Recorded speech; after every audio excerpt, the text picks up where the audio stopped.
چنانچہ ان کے پختہ عہد توڑنے اور اللہ تعالیٰ کی آیات کا کفر کرنے اور پیغمبروں کو ناحق قتل کرنے اور یہ کہنے کہ ہمارے تو دل غلافوں میں ہیں،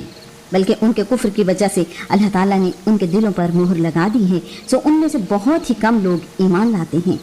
اور ان کے کفر کی وجہ سے اور مریم پر ان کے بہتان عظیم کی وجہ سے اور ان کے کہنے کی وجہ سے کہ یقیناً اللہ تعالیٰ کے رسول مسیح ابن مریم کو ہم نے قتل کیا، حالانکہ انہوں نے نہ اسے قتل کیا اور نہ اسے سولی چڑھایا، بلکہ ان کے لیے اس کی شبیہ بنا دی گئی، اور بلا شبہ جن لوگوں نے اس میں اختلاف کیا یقیناً وہ اس کے بارے میں شک میں ہیں، انہیں اس کے بارے میں گمان کا پیچھا کرنے کے سوا علم نہیں، اور انہوں نے یقیناً اسے قتل نہیں کیا، بلکہ اللہ تعالیٰ نے اسے اپنی طرف اٹھا لیا، اور اللہ تعالیٰ ہمیشہ سے سب پر غالب کمال حکمت والا ہے۔ اور اہل کتاب میں سے کوئی ایسا نہیں مگر اس کی موت سے پہلے اس پر ضرور ایمان لائے گا، اور قیامت کے دن وہ ان پر گواہ ہوگا۔ ان لوگوں کے ظلم کی وجہ سے جو یہودی ہوئے اور ان کے بہت سو کو اللہ تعالیٰ کی راہ سے روکنے کی وجہ سے ہم نے ان پر پاک چیزیں بھی حرام کر دیں جو ان کے لیے حلال کی گئی تھی، اور ان کے سود لینے کی وجہ سے حالانکہ یقیناً انہیں اس سے منع کیا گیا تھا، اور ان کے لوگوں کے مال کو باطل طریقوں سے کھانے کی وجہ سے، اور ہم نے ان میں سے کافروں کے لیے دردناک عذاب تیار کر رکھا ہے۔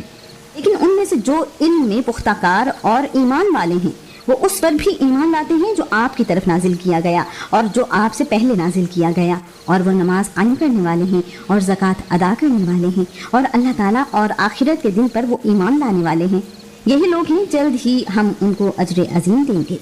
ہم نے آپ کی طرف بھی بلا شبہ ایسے ہی وحی کی ہے جیسے ہم نے نوح اور اس کے بعد کے نبیوں کی طرف کی تھی، اور ہم نے ابراہیم اور اسماعیل اور اسحاق اور یعقوب اور اولاد یعقوب اور عیسیٰ اور ایوب اور یونس اور ہارون اور سلیمان کی طرف وحی کی تھی، اور ہم نے داؤد کو زبور عطا کی،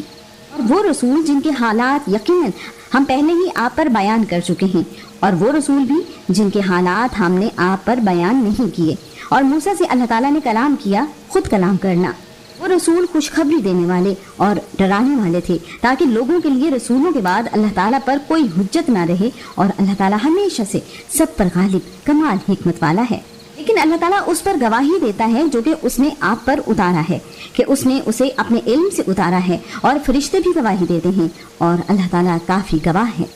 یقیناً جن لوگوں نے کفر کیا اور اللہ تعالیٰ کے راستے سے روکا وہ یقیناً گمراہ ہو گئے، بہت دور کا گمراہ ہونا۔ یقیناً جن لوگوں نے کفر کیا اور ظلم کیا اللہ تعالیٰ ہمیشہ سے ایسا نہیں ہے کہ وہ انہیں بخش دے، اور نہ ہی یہ کہ ان کو کسی راستے کی ہدایت دے، مگر جہنم کا راستہ جس میں وہ ابد الآباد تک ہمیشہ رہنے والے ہیں، اور یہ اللہ تعالیٰ پر ہمیشہ سے بہت ہی آسان ہے۔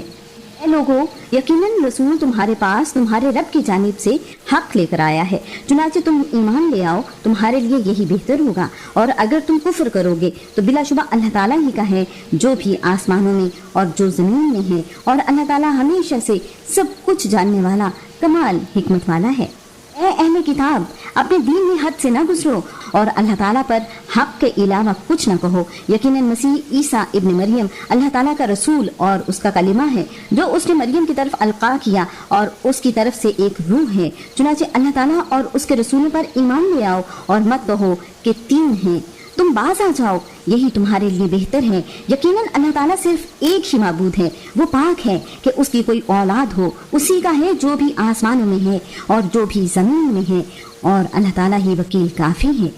مسیح اس بات میں ہرگز آر نہیں رکھے گا کہ وہ اللہ تعالیٰ کا بندہ ہو، اور نہ ہی مقرب فرشتے، اور جو اس کی عبادت سے آر رکھے اور تکبر کرے تو ان قریب اللہ تعالیٰ سب کو اپنے پاس جمع کرے گا۔ بس جو لوگ ایمان لائے ہیں اور جنہوں نے نیکیاں کی تو اللہ تعالیٰ ان کا پورا پورا اجر انہیں دے گا، اور اپنے فضل سے انہیں مزید بھی عطا کرے گا، اور رہے وہ لوگ جنہوں نے آر سمجھا اور تکبر کیا تو وہ انہیں دردناک عذاب دے گا، اور وہ اللہ تعالیٰ کے سوا اپنے لیے کوئی دوست نہ پائیں گے اور نہ کوئی مددگار۔ اے لوگو، تمہارے پاس تمہارے رب کی جناب سے ایک واضح دلیل آئی ہے، اور ہم نے تمہاری جانب ایک واضح نور اتار دیا ہے، چنانچہ جو لوگ اللہ تعالیٰ پر ایمان لائے اور انہوں نے اللہ تعالیٰ کے دین کو مضبوطی سے تھام لیا تو ان قریب وہ انہیں اپنی رحمت اور فضل میں داخل کرے گا، اور انہیں اپنی طرف سے سیدھے راستے کی ہدایت دے گا۔ وہ آپ سے فتویٰ پوچھتے ہیں، آپ کہہ دیں اللہ تعالیٰ تمہیں کلالہ کے بارے میں فتویٰ دیتا ہے، اگر کوئی شخص فوت ہو کہ اس کی کوئی اولاد نہ ہو اور اس کی ایک ہی بہن ہو تو اس بہن کا اس کے ترکے میں آدھا حصہ ہے، اور وہ بھائی اس بہن کا وارث ہوگا اگر اس بہن کی اولاد نہ ہو۔ چنانچہ وارث اگر دو بہنیں ہوں تو ان دونوں کا ترکے میں 2/3 حصہ ہے، اور اگر مرد عورت کئی بہن بھائی ہوں تو ہر مرد کا حصہ 2 عورتوں کے برابر ہے۔ اللہ تعالیٰ تمہارے لیے کھول کر بیان کرتا ہے کہ تم گمراہ نہ ہو جاؤ، اور اللہ تعالیٰ ہر چیز کو خوب جاننے والا ہے۔